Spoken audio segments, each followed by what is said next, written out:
My name is Tom Reed, and I work for Catalyst Connection, and we help manage the AIM Hire Consortium, which is a group of regional organizations who work together to help bring manufacturers in in Pennsylvania and West Virginia into the defense supply chain.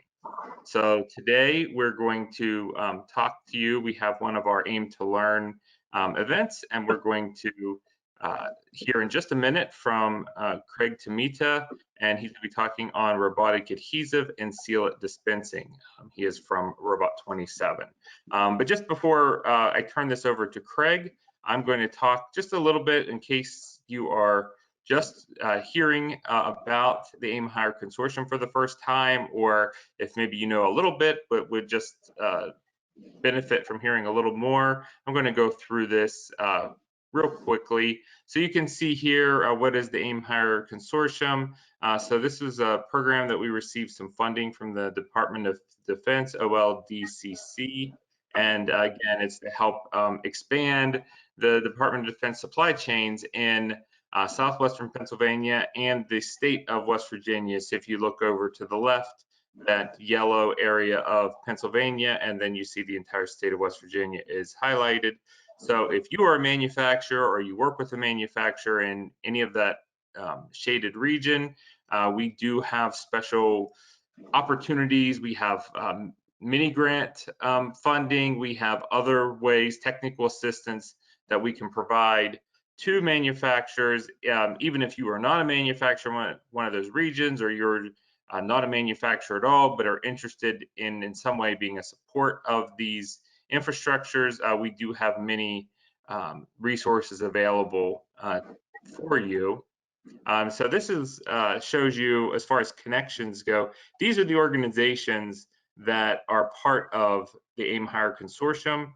As I mentioned, top left, Catalyst Connection is where I work, and you can see a lot of organizations located in both of the states who are working together. So feel free to reach out to any one of us, and certainly go to the AIM Hire Consortium.org website to get more information.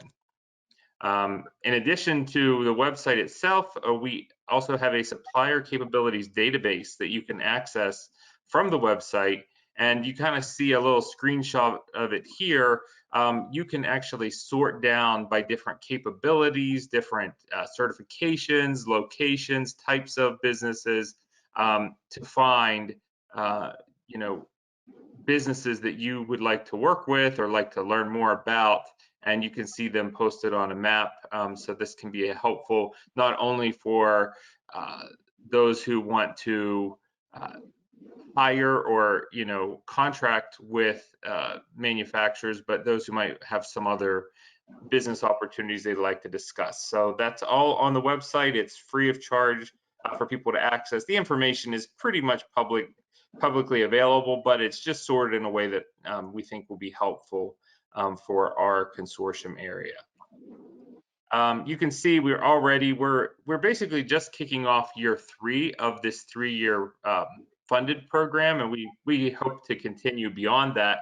But you can see here some of the $16.7 million in investment, retained sales, 370 jobs either created or retained. So we're just starting to see some positive impacts from the projects that we have supported and the assistance we provided. I expect that we will continue to follow the impacts of the work that we've done for 3 years after our 3-year program. So I would expect these numbers to really grow and really have a big impact on our region that we'll be able to measure as over the next 4 years. So I assume you know about AIM2Learn if you joined us today, but you can see that AIM2Learn is basically our learning series, and it's a 30-minute long format on a specific topic. We usually have 1 or 2 presenters, and we allow people to ask questions at the end. The way that will be set up is if you look over to the right, you will see a place for questions, and you can type your questions in there. The formatting of this webinar, it does not allow for open discussion, but if you put your questions in there, I will make sure that I read those to Craig at the end, and he will then answer you live. And you certainly are welcome to reach out to us directly after the fact if you have more follow-up questions. But there will be time. Feel free to type in your questions at any point, and we probably will just address those at the end since it's a short time frame. And again, all of our AIM2Learns, most of the webinars are recorded as long as the presenter gives the approval for us to release them. Those will be remain on our website for people to watch a playback later. All right, with all of that, I would like to turn this over to Craig Tomita at Robot27. Thank you for joining us today. I know that you're out in Irvine, California, so you are 3 hours behind our Eastern time zone. So I appreciate you joining us this morning and talking to us about the robotic adhesive and sealant dispensing. Very good. Thank you very much, Tom. Good morning, everyone. Hello. So please go ahead. I'm going to talk today about, as Tom mentioned, robotic adhesive and sealant dispensing. And this is pretty much the things that I'll be talking about. A little bit about our company, some of the common problems facing manufacturers, particularly small and medium-sized manufacturers, the limited number of alternate solutions that they have available to them.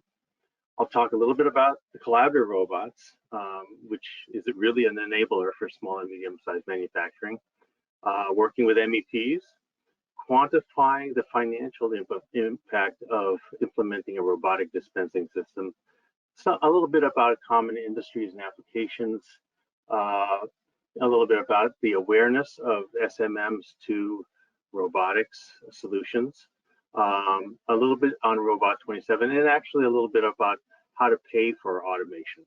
Next. You can advance the time. Thank you. So really, up until Robot27 appeared on the screen, one of the only alternatives that a manufacturer to implement automation was to engage the services of a custom machine builder or system integrator. Problem is that is an expensive endeavor. Typically, it's a long lead time because these systems do tend to be custom or semi-custom. One of the big negatives is that the user interfaces are custom to that manufacturer or the manufacturer. So if something were to happen with the integrator or the manufacturer's trained person, they're the only ones on the planet using that interface. And if the manufacturer wanted to have a change, maybe they have a new product that's coming up that's slightly different, making slight changes to the interface or to the automated system itself, it can also be very expensive. So next.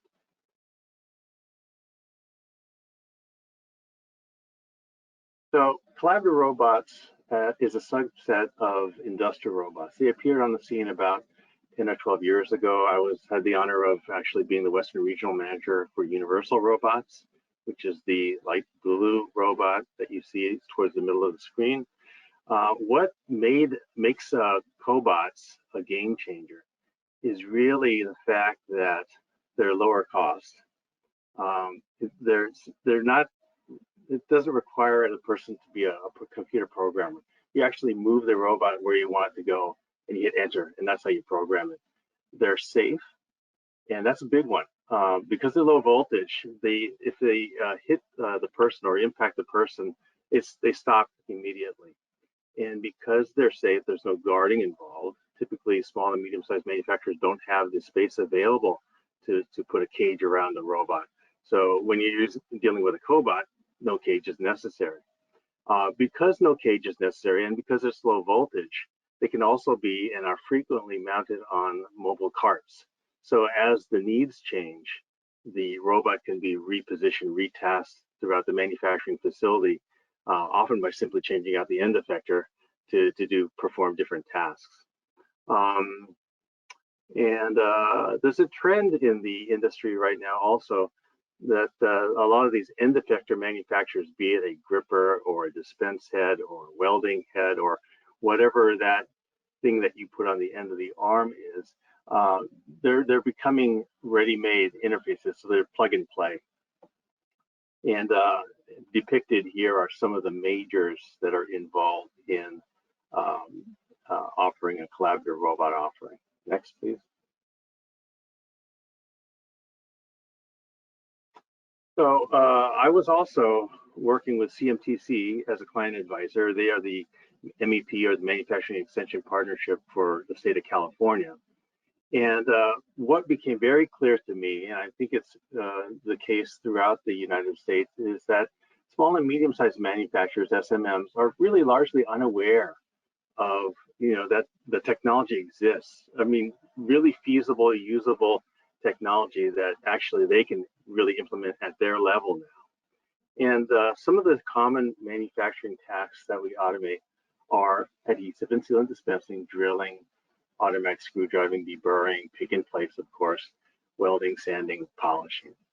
And that's a little link to the MEPs. And I don't know how it is in other parts of the country, but in California anyway, when we would go out in the field and talk about MEPs and CMTC, there was probably only about a 20% awareness on the part of SMMs to the MEP network. So I just thought I'd put that in there.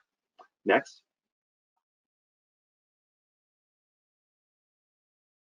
So I wanted to talk a little bit about the financial impact of robotic dispensing. One of the things that is becoming aware, everyone knows, is the difficulty of finding human workers to do mundane tasks.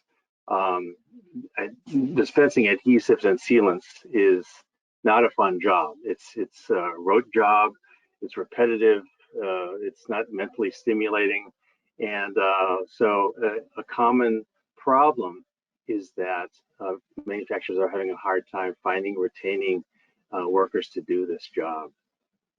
There are also problems of using human workers to do this. They commonly over-apply, or they commonly under-apply, or sometimes even miss spots. And any one of those things that would happen results in rework costs and possibly scrap.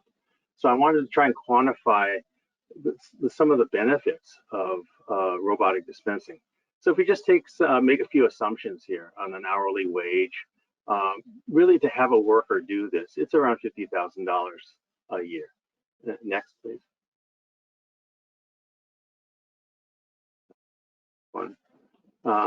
So there's also cost of hiring a worker and cost of training a worker. Keep going. And, so if you take the annual labor costs plus the hiring costs, and the potential of a workman's comp claim, because it is a sort of an application that does task the risks and cause carpal tunnel issues. Really, keep going. It could cost around $99,000. Now, the cost of a Robot 27 dispensing system starts at $15,000. So the ROI is well below maybe 3 months or so. So it's sort of a no-brainer in this. So again, we take robots that are readily available. We put them in place to do the repetitive tasks and free up that worker to do more situational awareness type aspects of the application. Next, please. So common industries and applications for adhesives and sealants. It's the most common manufacturing application there is, and it's used in a wide variety of manufacturing industries. But these are some of the more common ones. Next. Applications, medical device, woodworking, electronics is a big one. Aquarium manufacturing is a big one. Ruggedizing circuit boards, all of these types of applications, many of them are to ruggedize a system, but a lot of them are critical And so when you need to have a material deposited in a specific location, without fail, a robot is a good way to accomplish that. Next, please.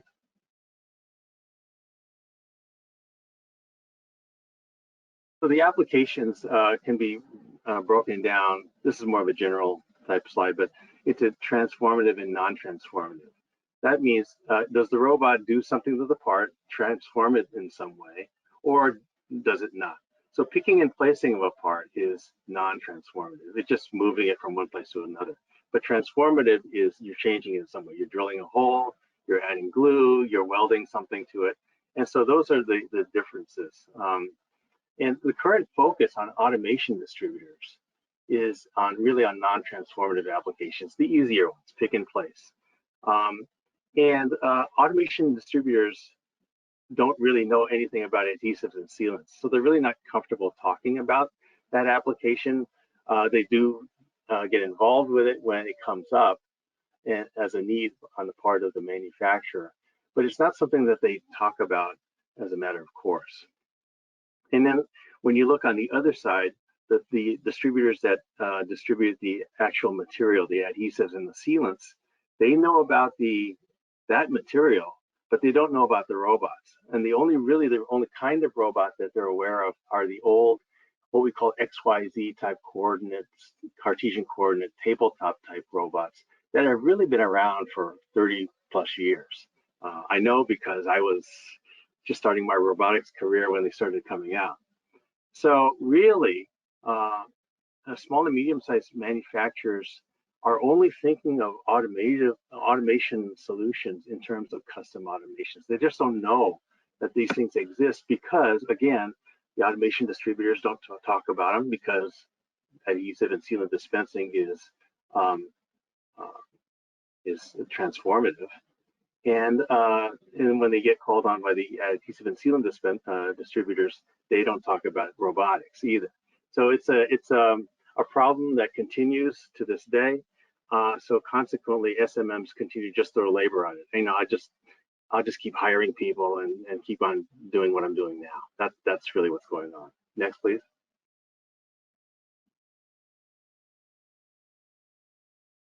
So Robot 27, we started out as a software company with 30 years of experience doing that. We know how to make user interfaces easy to use. And so what we offer is a standard system. The system that you see depicted here shows the end effector or the dispense head mounted on the robot. But we can also do the flip side of that, which is to mount a gripper to the robot, have a stationary dispense head as you see here, and then position the part under the stationary dispense head and dispense the adhesive or sealant that way. But the key is that the user interface is standard. It's not something that is unique to a particular customer. It's a standard interface. So again, it gets away from that custom system solution type of solution discussion. I do have a link to a video here. I wonder if you might be able to press that and activate it, Tom. I'm not sure.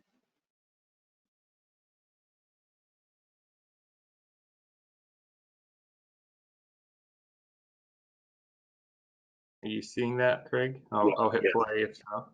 Yes, see it.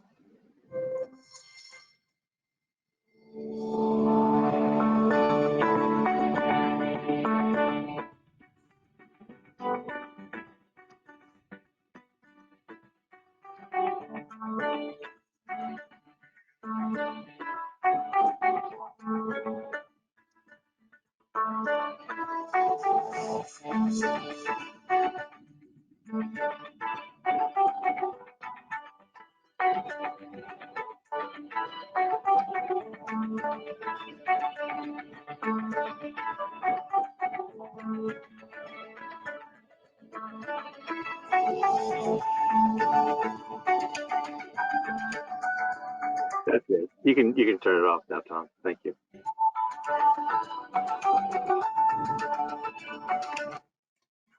Okay.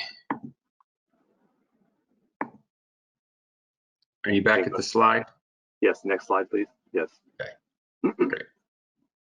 So what it is we offer, again, is a standard solution. In its standard format, it's a robot. In this case, it's a universal robot, collaborative robot that's mounted onto a stand. We have 4 types of pneumatically actuated dispense heads. You see that we offer it in 3 sizes of universal robot, the UR3E, 5E, and 10E. And the little depiction to the right of that shows the reach of each of those 3 models of robots. The add-on that you see, the tip detect product, is when you need to let the robot know how to where the actual tip of the dispense head is. That's supposed to be straight, but often those tips are bent, and so by actually touching the end of the tip to the product, the actual tip of that particular end of nozzle is transmitted to the controller of the robot, so it knows every time you change out the head where that actual tip is. Next slide, please. So the other thing we do is you can go through and step through these. We do what's called an application feasibility study, and we do this at no cost. We request a material sample of the customer that they're dispensing currently using a human worker. We test it and make sure that we can properly dispense it. We provide the customer with a written report of our findings, which talks about the testing methodology, any comments, but more importantly, we provide a confidence rating from 1 to 5. So really, there's no question of our ability to dispense the material that an SMM is currently dispensing via a human worker. And with that, we put the system and away we go. Next. So right now we have a user interface with the universal robot collaborative robots, but we also have one just released with Epson, Fanuc, collaborative robots, as well as Yamaha robots, and other robot interfaces are in development. And that is basically my presentation. Next slide, please. The one thing we do talk about is Section 179. I'm amazed at how often this is not known by manufacturers, but it is a provision of the federal tax code that allows manufacturers to get tax credits based on capital expenditures. And so this is a really handy link that I think you should be aware of. Next. And then we also provide financing and leasing, which is always of interest to SMMs. Next. So this is my contact information. If I can be of any assistance to you at any point, please reach out to me. I am in California, but you know, use call me on my cell phone or send me an email, and I'd be glad to speak with you. Control the sharing. Yeah.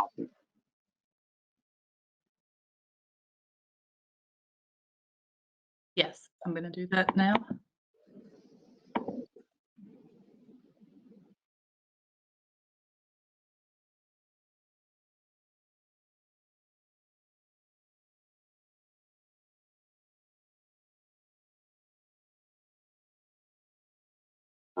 Am I showing the Epson slide?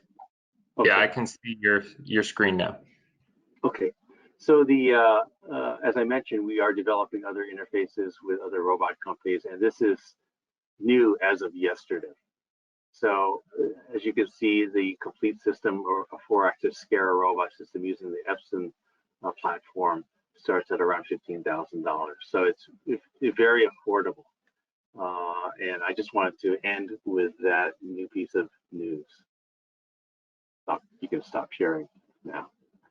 So that's my presentation, everyone. I'm opening this up to any questions. Great. Alec, can you go back to having them share my screen so we can see Craig's contact information?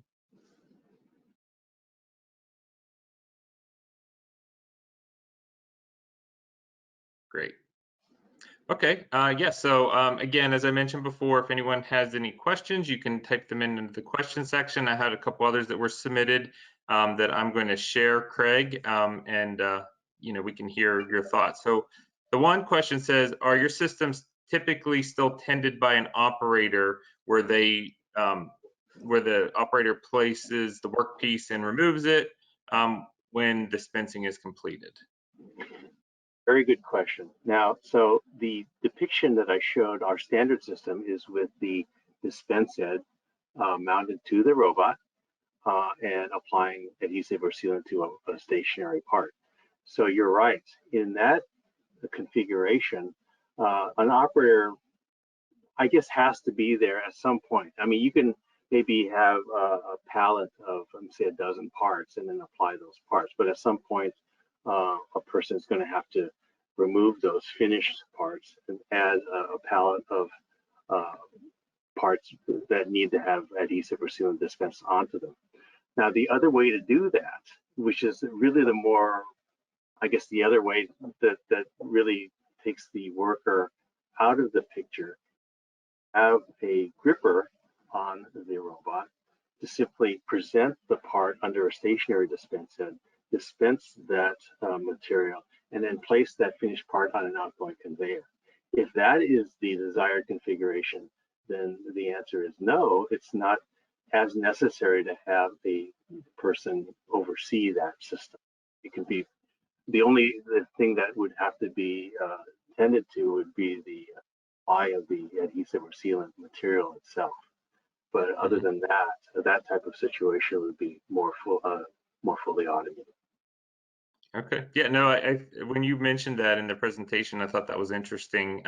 A different way to think about it. I was clearly thinking about the arm moving the adhesive, but like you said, certainly, especially with a robot, they wouldn't have that same spatial, I think, issue that maybe a laborer would have of just moving the part under the adhesive. So I think that's very interesting. And so I assume then also that those are the kind of areas that Robot 27 could assist a manufacturer who is trying to get that set up and help provide some support Yes. on that. Mm-hmm. Okay. Yeah, we start out with a standard offering. Again, the key is that the user interface in the software is all standard. It's not custom. So, shorter lead time, lower cost. They're not the only ones on the planet, as I mentioned, using it. But we also make variations of our standards. That is, sometimes we even mount the robots on a linear actuator to actually allow that robot to traverse a longer distance than its actual reach, inherent reach. So there are a lot of other modifications. We can even mount that robot upside down from the ceiling if floor space is at a premium. So there is the standard, and then there's the modifications of the standard, but still with a standard software interface. Okay.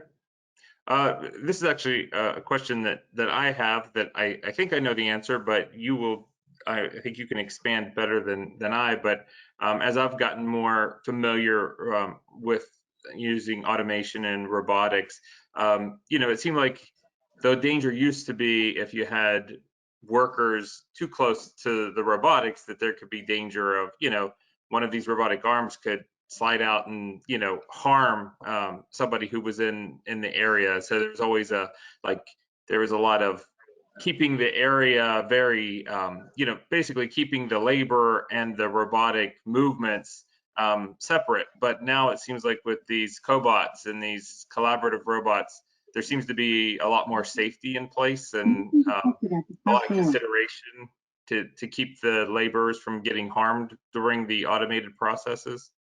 Yes, having said that, collaborative robots are the game changer. You do want to do a risk assessment. I mean, you can have the safest robot in the world, but if you're wielding a razor blade on the end of it, it's not all that safe.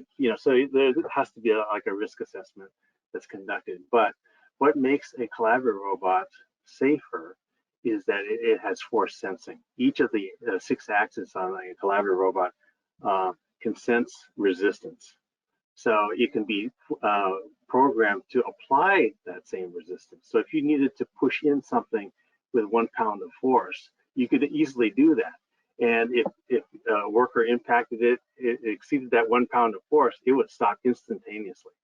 So it's very good for the small and medium-sized manufacturer that has the smaller shop that really can't afford to have space taken up by a fence and have that. The other benefit of a collaborative robot, because it is generally slower moving. When I say slower, it's about the speed of a fast human, like this, not like blindingly fast, but still very fast, faster than a human can move. It's less wear and tear on the joints, and typically collaborative robots are no maintenance, zero maintenance. There's no lubrication regimen that has to be taken place, and if something goes wrong with one of the joints, it's a simple joint replacement.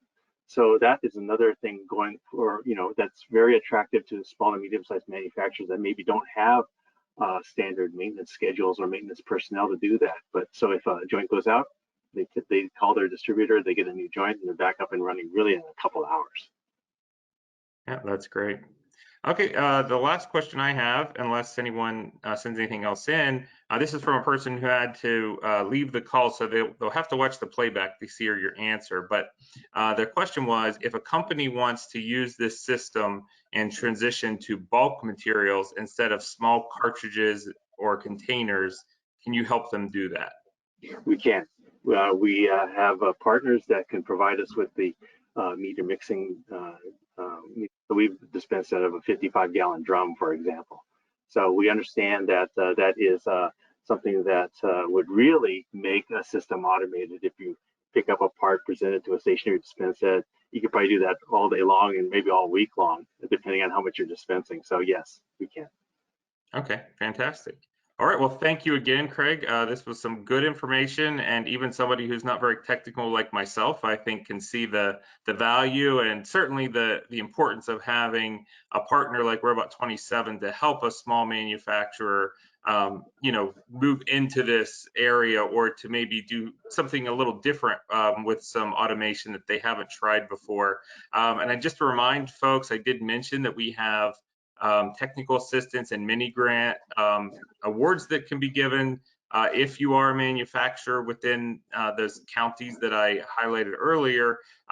We do have funding that can help to match some of your costs. Now, we can't use that funding because it's federal funding. We can't use it to buy the robots, but we can use that to help with setup and expertise and like a lot of that extra support that like a company like Robot 27 would be providing you. Those are all areas that we could get some grant funding to help you to pay for that. So if you have questions about that, again, go to aimhireconsortium.org or reach out to us at Catalyst Connection. We'll be happy to set you up with the right partners and talk to folks like Craig about that. All right. Thank you very much. Great. Thank you. Bye-bye, everyone.